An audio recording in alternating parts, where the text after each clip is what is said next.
la réalité, c'est que dans la majorité des situations, c'est pas un type de harcèlement, c'est un mix. L'enfant ou l'adolescent qui est harcelé, eh bien, il va être harcelé de manière verbale. On va se moquer de lui, on va l'humilier à midi. Et puis quand il va retourner en classe, on va le bousculer un peu, ça c'est du harcèlement physique. Puis quand il va quitter l'école, on va envoyer des messages sur les réseaux sociaux pour encore lui remettre une tartine dans la tête. C'est du cyberharcèlement.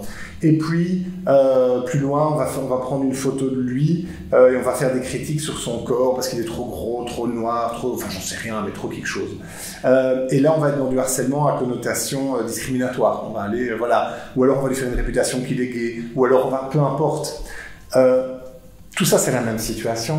Donc, venir dire il y a du harcèlement physique, il y a du harcèlement verbal, il y a du harcèlement, je pense, en raison de son orientation sexuelle, donc discriminatoire, il y a du harcèlement machin.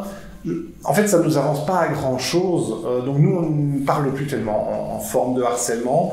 On considère qu'il y a des dynamiques de harcèlement avec énormément de formes d'agression et d'intimidation. Tout ce que je viens de citer, en fait, ce sont des agressions et des intimidations qui peuvent prendre mille et une formes.